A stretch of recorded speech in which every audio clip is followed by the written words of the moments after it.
ચાણસ્મા ખાતે મોકડ્રીલ યોજાઈ, ઇજાગ્રસ્તોને હોસ્પિટલ ખસેડાયા। તાજેતરમાં કાશ્મીરમાં પહેલગામ ખાતે થયેલા હુમલા બાદ પાકિસ્તાન સામે યુદ્ધની સંભાવના વર્તાઈ રહી છે।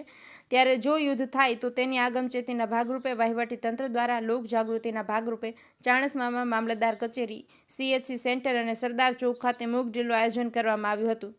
જેમાં ચાણસ્મા ખાતે મામલતદાર કચેરીમાં હુમલો થતાં કેટલાક કર્મચારીઓ ઇજાગ્રસ્ત થયા હતા, તો સરદાર ચોકમાં પણ હોર્ડિંગ પડતા 2 લોકો ઇજાગ્રસ્ત થયા હતા। ઇજાગ્રસ્તોને એમ્બ્યુલન્સની મદદથી તાત્કાલિક સારવાર માટે ચાણસ્મા રેફરલ કરવામાં આવ્યા હતા। મોકડ્રીલના નિદર્શન દ્વારા લોકોને આપત્તિ સમયે શું કરવું, શું ન કરવું જોઈએ તે અંગેની જાણકારી આપવામાં આવી હતી। બ્લેકઆઉટ સમય દરમિયાન ઘર, ઓફિસ, કચેરીઓ, જાહેર સ્થળો સહિત તમામ સ્થળોએ લાઇટ બંધ રાખવાની અપીલ કરવામાં આવી હતી। પ્રવીણ રાવળ, ચાણસ્મા।